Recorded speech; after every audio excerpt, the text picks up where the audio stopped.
ready? Go. Boom, you're live. Come on. And kaboom. Welcome everybody to Sibling Revelry. We are back at it. We didn't do this last week because we were prepping for the Hope event in Sarnia, Ontario, which went pretty darn well. We actually, so a little concern over tickets sold, and then in like Saturday morning, a whole raft group, a slew of people came, cash in hand. Yeah. Like Uncle Scrooge, they had those bags of money with the dollar signs on them. Yeah. So easy to get robbed when you have those bags. Like everybody was safe. It was fine. It all worked out. It was an amazing day. The worship was great, and the speaker was amazing. So anyways, that's why we weren't here last week. So this week we're here. So with me is my favorite speaker, Tess Scott. Aw, that's so nice. I'm not sure if it's true because normally you say things about me that aren't true. So if we're following that pattern, I don't know, but thank you. I'll take it. I don't know if what you said about me being untrue is true. Yeah, that gets kind of complicated, doesn't it? It does. We had a fantastic time at Hope 2025. It was amazing. We had Hope and Healing as a sponsor. So we were getting kids sponsored so they could have life-changing surgeries in the poorest countries of the world. And we had 10 kids sponsored, which was our goal. All 10 kids got sponsored. So that was amazing. So here's the cool thing about that. With Compassion or World Vision, you sponsor a kid, like you're in it for, 3 or 4 or 18 years, however long until the kid ages out. Yeah. With this is like a 1-year sponsorship. Yeah. Here's a picture of the kid. They need eye surgery. Yeah. They're not going to get it in, I don't know, Ghana. Yeah. So your money is going to get them the surgery and help them to recover for a year. And then you're right. Find someone new. Yeah. That's what I love about it. I sponsored a little girl named Eva in Tanzania. And so she gets her surgery. She has rehab. She gets back to school. For her, probably school for the first time because she can't walk. But she will be able to. And all that happens in a year. They use the hospitals that are local and the surgeons that are local. So they don't fly the kids anywhere and they help the local economy. And and those kids are so thankful. So I think that was a really great part of Hope 2025 this year was that we were able to make a difference. Mm-hmm. Yeah, that's amazing. Okay, so Steph is outside of my office door. I can hear her listening to Tim Keller right now, who's her favorite speaker. Tess, what do you want to talk about today? Today, I want to talk about technology, the technology that we had when we were growing up, which seems like a long time ago. But there was really cool things, and we thought it was really cool at the time, right? Yeah. So I think that my kids and grandkids probably don't agree that it was really cool.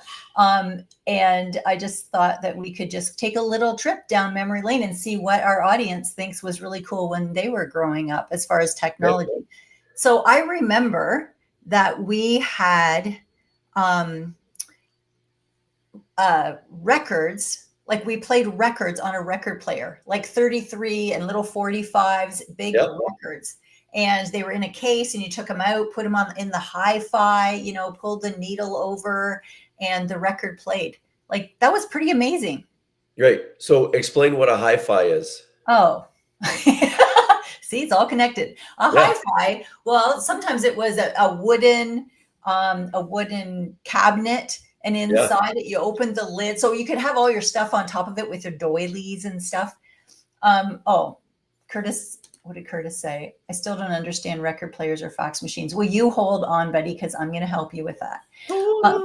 So a hi-fi was this. You opened the lid, took all the stuff off it, opened the lid, and inside was a record player to play these big flat discs. It was like a CD, only, I don't know how big, like 12 inches across. 12 inches, yep. Yep. And then also there might be a 8-track player in there as well. And Yep. all your 8-tracks, there was storage in there. You could put other stuff in there. I think most people had a hi-fi. I And don't there know was what a hi-fi stood radio, for.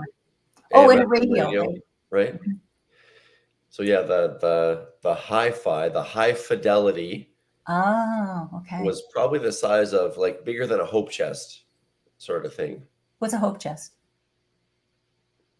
Uh, You can't- a hope chest is like a big box with a lid that young girls used to put stuff in for their marriage, Okay. right? They were hoping to get married. They're hoping to get married. So Sure. the stuff that when we actually became conscious of the fact that, oh, this is really cool. So hi-fi was one of them. There were still a lot of people with black and white televisions. And a black and white television was like still the size of a microwave. Right? And a microwave was bigger than it is now, too. Everything was big. Things were so big. Everything was big. So the screen on a black and white television could be that big or that big. Excuse me. Yeah. But in like a little channel changer, right? Sure. Yeah. So you'd have it started with channel 2 all the way up to channel 13. Right. And then the next selector was UHF or VHF. Right. I don't know. I don't remember. And then you have another selector below that, and that would go from like 1 to 100, like a whole bunch of sub channels. Yeah. And connected to the television up on the roof of your house was an aerial. Yeah. A piece of metal that collected the signal that was being broadcast from Detroit or Kitchener. And you had a little box that sat on top of your TV and that moved the aerial. You changed it north, south, east, west, and it would go, right? That is true. And we got 3 channels at our house. So I mean, when we went to grandma's, she got more channels. I don't know why, but we only got 3 channels, and that seemed like enough. And you just watched whatever was on. Yeah. There really wasn't a lot of choices, but that's all we knew. And it was pretty cool. Absolutely. I thought it was pretty cool. Also, like, you know how the records were 12 inches and flat like a CD? We also had movies that were like that. And you slid them into a movie, some kind of a movie player. Yep. Right? Are you talking about the discs? Yeah. The discs? Yeah, it was like a disc. You rented it, probably didn't have a player. And you rented the player and rented the movies for the weekend from Video Vision in Watford. And my friend Liz used to own that. Did you know that? And then you slid the movie in, and I don't know, the cardboard stayed out or something. I don't know how it worked, but it was like you came home with this big, huge box, and then, you know, all these like the size of a pizza box movies to slide into it to watch it. Terrible technology, because it operated, so it shone a little laser light onto this disc, but the disc had to be absolutely clean. Oh.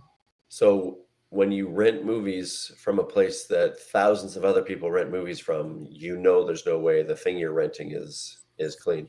But then they went to VCRs, video cassette recorders. Mm-hmm. So music-wise, we went from 8 tracks, went from records to 8 tracks. So we grew up with these things, 8 tracks, and we didn't know how they were. I still don't understand that technology.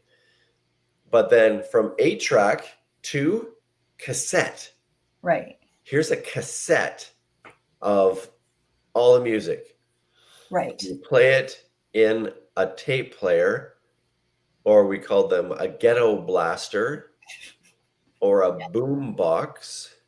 But the best thing this is what I loved about 8-track players. I didn't have to know how they worked, but they just kept going and going and going and going.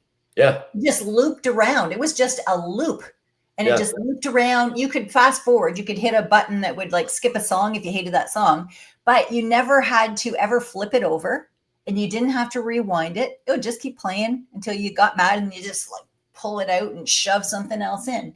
Right, Right? That right. was the great Now, thing if about you were 8-track. stuck in bed, let's say you're paralyzed, and someone put on, here's your favorite 8-track of Elvis. Right. You would actually motivate yourself to get out of bed and change it because it won't stop. It won't It'll stop. keep playing. That's Right. right. It would just keep going and going. But that can be a good thing. Oh, Obviously yeah. motivating. So audio-wise, we have these cassettes. Then someone says, well, you know what? If we can do this with sound, let's do it with video too.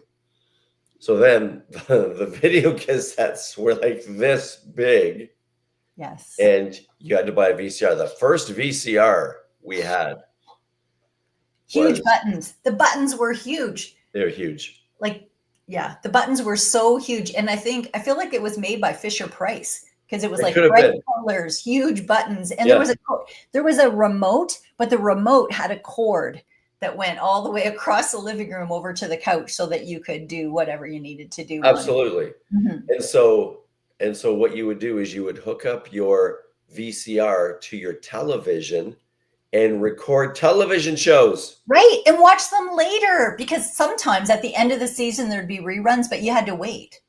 Yeah. You couldn't just watch something whenever you wanted to. I mean, So with the VCR came the video cabinet where you stored all of your video cassettes. right. And you would write. I can still see Dad's chicken scrawl, right? Like Laurel and Hardy Yeah. or Muppet Show. Yeah. Yeah. Like Yeah. just thousands of these huge cassettes just stored because sometime we're going to watch those. That's right. That's right. And some of them were ones that we recorded because eventually you got a camcorder. So you could record your own family doing things. It was better than what we used to have, which was a video camera, Yeah. like a Super 8 or 8, Yeah. 8 something, 8mm video camera, but that had no sound on it. It's still super cool to watch from when Right. we were kids. But running around. it had to be developed. Oh, yeah, that's true. You had to send it away to be developed. Right. So you would take it into the pharmacy, Right. Clarence. which Yeah. makes no No. sense. Yeah. So you take it into the pharmacy, Yeah. and by the time you graduate, it's almost been developed. It's $74. Yeah. Yeah. That's true. And then you get everybody to sit around. Yeah. And let's watch this old home movie. And a projector in the dark in your living room shooting onto a wall with maybe like a sheet or Yeah. something up on the wall. Popcorn sometimes. I mean, that was pretty cool. And I mean, it was cool because it was the coolest thing we had at the time. Yeah. There's nothing to compare it to. It wasn't like, oh, this isn't as cool as something else. Like it was really cool to be able to watch something that we were involved in, I guess. Yeah, absolutely. So Yeah. So then we had the camcorder, which was huge. Like Dad put it on his shoulder, right? It was almost like the ones you see in the movie, like that people make movies of. It wasn't quite that big, but that it was big enough that a VHS cassette, which is, I don't know, 8 inches or something, fit in it. Like it was huge. And it had a little microphone on it, and you'd walk around and take videos of everything. And then again, take the cassette out. You didn't have to get it developed and put it on the shelf, write in your best handwriting what it is and put it on the shelf with the other ones. Yeah. So you'd have a huge tripod, and that's the thing that you would break out Christmas morning, birthdays. Yeah. And then you'd put it away, and then you bring it out again, and suddenly this tape is full. Okay, let's watch this tape. Yeah. Right. Yeah. I wish we had one when we were really little, when you pulled the head off my doll, because then I would have proof. Like you can't get away from it that you did it, because I remember that you did. I think that's a false memory. Yeah. See, that's why I wish I had it. So then, okay, so let's talk about Christmas. So then toys, I mean, as we're growing up, I had G.I. Joe, but the 9-inch dolls. Yeah. I had a helicopter, I had a car. You had a Barbie RV, like a camper. Yep. Yep. And also, I got a typewriter, which was plastic, but it Yep. did actually, I really wanted that. So it was yellow and it was Yep. really cool. I didn't realize I was asking for work, right? Yeah. Yeah. Yeah. Yeah. Yeah. But that was really cool. But then, oh, so where would you find your toy choices? Oh, definitely the wish book. That was the best. The best thing that happened in the fall was you got the Sears wish book. And Jack and I would go through every day.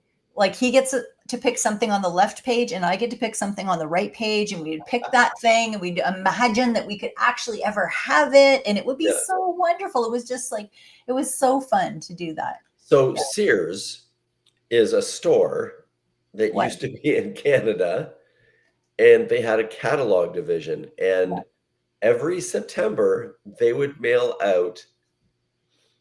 Now, I could say it was as thick as a phone book, but that's not going to help some people either. I It know, was right? like 2 or 3 inches thick, Yeah. or 74 kilometers.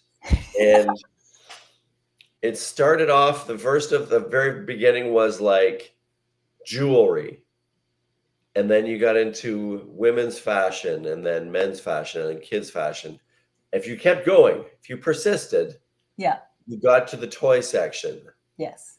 and then went by age, like baby toys, toddler toys, and then boom, boom, boom. So yeah, I remember laying on the shag carpet Yeah.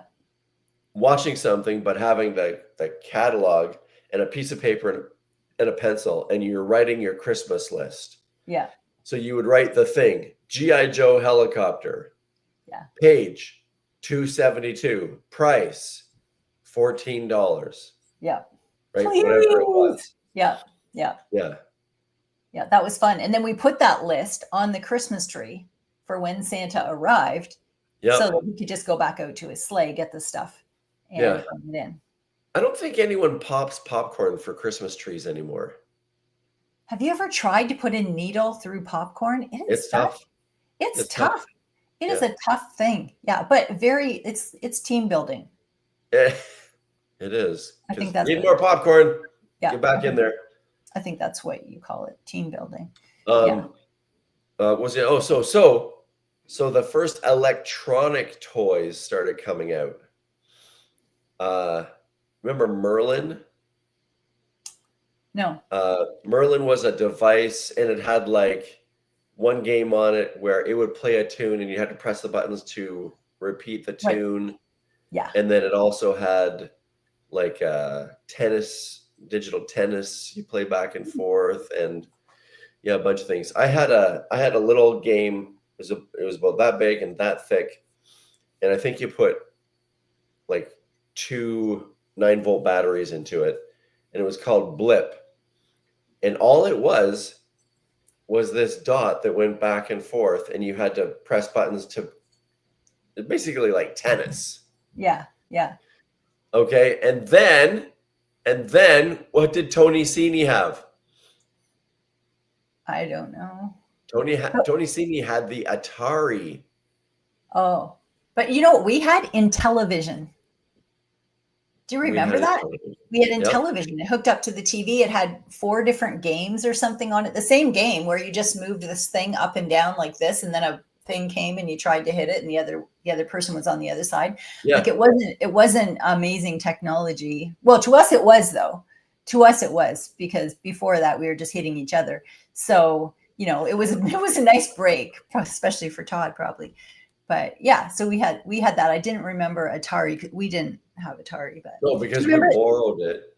Oh, we borrowed it. Do you Yeah. remember what computer we had? Our very first computer, and it was amazing. It was the Coco, the TRS-80 color computer. Yes. And I remember Dad sitting on the floor with this keyboard. So it had some games, but also you could type documents on Yes. it. You could program on it with basic commands like Yes. if then run. Yeah. Yeah. Yeah. When I was in high school, all those years ago. In grade 10, I took a course called informatics. It was the Oh, very first year or second year of that course, or maybe the first year that that course ever started. Mr. Condos was the teacher. And it was really fun. We learned binary. We learned how to write a program to make, you could roll dice, and I don't know what the program did, but the go to and if then program and all that. And I thought I was going to be a computer programmer because I felt really smart. You wrote the program and then you put a cassette in a cassette player. Remember, we talked about cassettes with it. And then you press play and record. And somehow it recorded that program. And then you yeah. could put it back on the computer. It was a wild time to be alive. Yeah. Wild. That's how a lot of computers didn't have a lot of memory back then. So you had the same cassettes, but they would have programs on them. And you would hope that you'd be able to download that program. So you press play. Yeah. And then you're watching your screen to see if the thing actually transferred into your little computer. And hopefully nobody recorded over it with music or something. It was distressing. Yeah, because we used to do that. You talked about a boom box. For my birthday when I was, I think, 13 or something, I got this boom box. I'm going to show it on my shoulder, but it was a double cassette. Yeah. Yeah. So you could record, play one tape and record on another one. Or my favorite thing to do, you could record songs off the radio. Oh man. Yeah, that was amazing. We had to be the most patient generation because waiting for the DJ to shut up. Yes. So that you could press play and record. Yes. And get that song. And you hope that you press the buttons quick, but not hard, because you don't want to hear the click on the tape. Right. It was a skill. The cassette label had tiny little lines, and you'd take like a very fine tip pen and you would write the song that you just recorded. Yeah. And you'd wait and listen for the next song, maybe a John Denver song or something.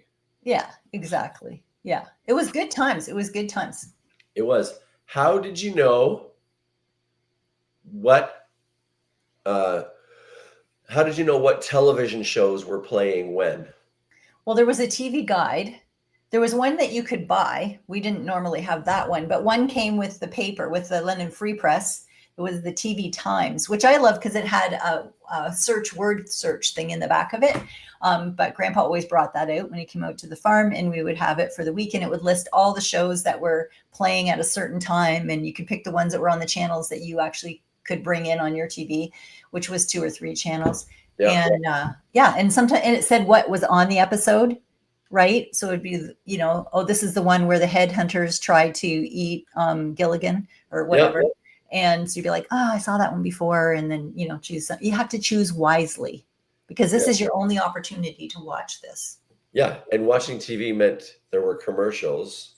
So if you had to pee, you had to wait for the commercial, and then you leap over the back of the couch, you run, and someone is still watching the show, and then they holler, "It's back on." Yeah, for sure. And so you run back in with a bowl of popcorn or an empty bladder or whatever it was. Yeah. Right? Yep. They were great times. There was a lot of bonding. You hope the person didn't change it to the show they really wanted to watch, because we didn't always agree, because you wanted to watch stupid things like, I don't know, Planet of the Apes or something. And it's ridiculous. And I wanted to watch better things like, I don't know, Laverne and Shirley. Yeah. Laverne and Shirley, Happy Days. And then we got a microwave. Oh, yes. It was huge. The buttons on that were as big as the buttons on the VCR. It was huge. And it just had I think it was just one turn button, and, turn it to whatever time. And then it just went off when the bell rang. And I remember the very first thing that Dad cooked in that microwave, because I was leaving to go babysit at Bizet's, and he cooked an egg and he put it on a plastic plate, like a disposable plate, but it was plastic. So really flimsy, and he put an egg on it and he put it in the microwave. And when it dinged, he opened the microwave and the whole plate was just like mangled, and the egg was in there somewhere. Oh, wow. It was just like a ball. He was disappointed, and I don't think he got to eat it. Yeah. Yeah. I remember he put a plain piece of bread in there just to Okay. see what would happen. Yes. And he put it in for like 3 minutes. And it came out and shattered in his hand. Yeah. There was some experiments. It was a new technology. We needed to learn about it. Now it's just, it's just so natural because we've been using microwaves forever. Oh But, yeah. But the microwave back then, man, that was really doing it. Mhm. Okay, so what else was introduced? So we are the generation where microwaves were introduced, and really they've been around since the Second World War, but commercially really introduced. Yeah. And cassettes, and then after cassettes came CDs, True. compact discs. Yeah. The Walkman. The Walkman. So the Walkman was a little box with a hook on it, and you put the hook in your belt. Yeah. And headphones on, and you would you put, I think, like either a 9-volt battery or 4 AA batteries, and you just walk around and you could listen to your music while you walked around. Yeah. A cassette would go in it. A cassette, or you could have a CD Walkman. Oh, okay. But the problem was you couldn't walk anywhere. Why? Because it would make the CD skip. Oh, you had to stay really still. So Stay really still. Right. It was more a stay stillman. Yeah, but they had like a stabilizer button, which used about 90% of the battery, so you could listen to like 1 or 2 songs. Right. Right. But the great thing about here's what the CD player did. The Sony CD Walkman introduced the concept of shuffle. Oh, okay. So shuffle, you don't know what song is going to come up next. Any order. Yeah. Because you know this album, you know every song in every order, but we get a little randomizer we're going to put in there. Who knows what could happen? Great time to be alive. Yeah. But also the fax machine. Oh, yes, the fax machine. I always think of grandma when I think about a fax machine, because we had a fax machine because with my job, I needed to send in orders to the company, and I sent them by fax.